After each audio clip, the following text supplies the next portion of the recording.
Olá, amigos. Eu sou cristão, logo eu sou uma pessoa moral. Será? Nós vamos dar uma avaliada nessa afirmação, porque não é bem assim. Nós vamos dar uma avaliada com mais critério, um pouquinho a questão da ética e da moral na vida do cristão. E é importante que a gente considere alguns valores. E para começar, a gente tem que considerar que a base da ética e da moral de um cristão é e deve ser exclusivamente a palavra de Deus. Cada vez mais o mundo tem abdicado de valores cristãos para abraçar a causa do politicamente correto. A palavra de Deus ela estabelece os fundamentos da ética cristã, mas muitos de nós têm olhado com muito carinho para a questão do politicamente correto. A gente deve fazer algumas observações para a gente considerar isso que eu estou falando. Vamos ver algumas características que o politicamente correto tem colocado na sociedade e tem sido aceito com uma certa facilidade, até por nós cristãos. Por exemplo, a identidade de gênero. As pessoas desse grupamento têm pregado a liberdade de escolha da sua sexualidade. Seja ela nas práticas, seja ela até no entendimento. Alguns se dizem, eu me vejo como isso ou aquilo, uma mulher ou homem. E assim ele assume aquela personalidade como se de fato fosse. Enquanto a palavra de Deus, ela fala outra coisa.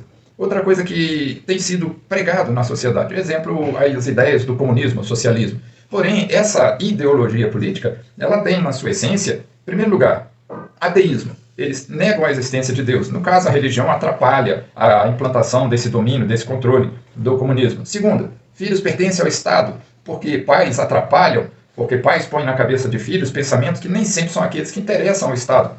Terceira coisa, desconstrução da família. A família atrapalha porque a família estabelece princípios éticos e morais firmes que nem sempre estão de acordo com os interesses do Estado, de um Estado comunista. Então essa ideologia comunista é outra coisa que está sendo muito comum. Junto com ela hoje em dia tem o globalismo, também tem outros valores liberais de costumes. Outra coisa que o politicamente correto tem pregado, a liberdade sexual antes do casamento, tem sido uma prática corriqueira, a relação sexual e agora principalmente entre jovens e adolescentes. Outra pregação desse politicamente correto é o empoderamento da mulher sobre os homens. Outra prática ou pregação do politicamente correto seria o poliamor.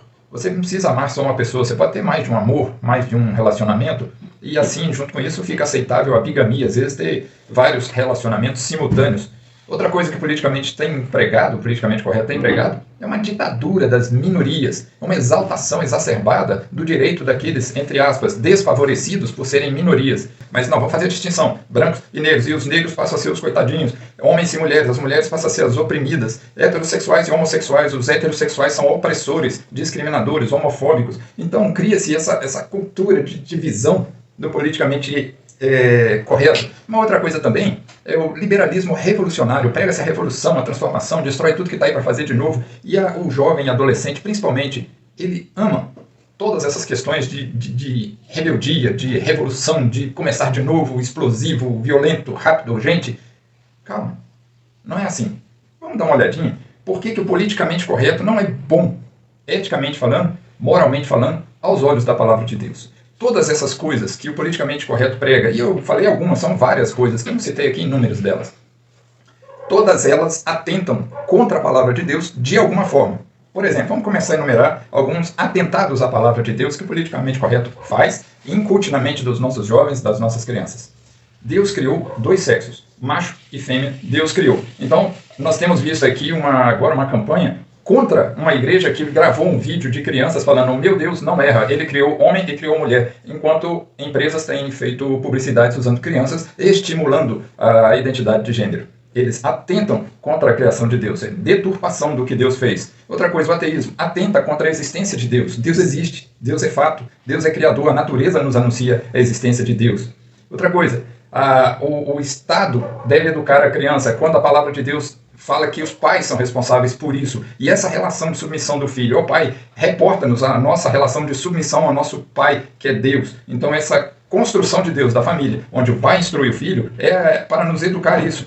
Outra coisa, Deus, no Éden, ele chamou Eva no seu pecado, ele deu uma punição e falou, olha, a sua vontade estará sujeita ao seu marido. Então, dentro do casamento, o marido será o cabeça. E esse feminismo feminismo exagerado, esse empoderamento da mulher, não vê a igualdade, mas quer a superação, quer desconstruir isso que Deus. Outra coisa, a monogamia. A monogamia, ela reporta a fidelidade que devemos ter a Deus, porque Jesus é o noivo, a igreja é a noiva. Então, a fidelidade do casamento reporta essa nossa fidelidade a Deus. Sexo antes do casamento também reporta uma perversidade, ou uma promiscuidade, uma permissividade a se conhecer coisas novas, entre aspas, deuses novos. Então, você pode ir lá fora experimentar, ver se gosta. Se não gostar, você vem aqui depois e fica com o que é certo. Não, não é assim. A palavra de Deus diz, não terás outros deuses diante de mim. Então, o liberalismo, ele leva as pessoas a essas práticas, essa questão da rebeldia que é tão simpático aos jovens e particularmente aos adolescentes. Raul Seixas cantou sobre isso, né? Prefiro ser uma metamorfose ambulante do que estar sempre certo, né? Como Deus. Ele critica Deus na sua palavra. Veja aí o trechinho da música dele, que você vê como ele ataca Deus, falando que Deus é velho, Deus é caduco, que ele prefere ser uma metamorfose. Então ele não aceita a firmeza da palavra de Deus. Muitas áreas da vida são atacadas por esse politicamente correto e particularmente a palavra de Deus. Cada cristão precisa se avaliar se ele está defendendo os valores de Deus ou os valores do mundo que é representado por esse politicamente correto, por esse liberalismo que tem sido pregado. A palavra de Deus em Romanos, capítulo 12, versículo 2, ela nos diz: e não vos conformeis com este século, mas transformai-vos pela renovação da vossa mente, para que experimenteis qual seja a boa, agradável e perfeita vontade de Deus. Se você tem sido ético, você tem sido moral aos olhos de Deus e não aos seus olhos, ou aos olhos do politicamente correto? Você tem defendido na política, nas ideologias, partidos que defendem a palavra de Deus? Ou você tem apoiado iniciativas de líderes, artistas, políticos que atacam a palavra de Deus nos seus conceitos, nos seus valores, nas suas práticas? Tem que ser sincero, tem que ser coerente, tem que ser alinhado com a palavra de Deus. O gramscismo, ele perverteu muito da nossa cultura, e nós vamos falar do gramscismo em um vídeo próximo. Esteja atento, faça uma autocrítica. Você verdadeiramente é moral ou é imoral nas suas práticas, mesmo sendo cristão? Você será imoral se você defender, porque a palavra de Deus em Romanos, ele fala sobre aqueles que se perverteram, que eles não só praticam aquelas coisas abomináveis a Deus, como aplaudem, concordam com aqueles outros que também o fazem. Não seja assim, seja fiel a Deus. Fiquem com Deus, continuem conosco nesse canal, inscreva-se, ative o sininho das notificações, compartilhe o vídeo, vamos fortalecer esse canal e essa mensagem para que nós tenhamos um país melhor e possamos glorificar a Deus fortalecendo a sua igreja aqui entre nós. Forte abraço, tchau, tchau.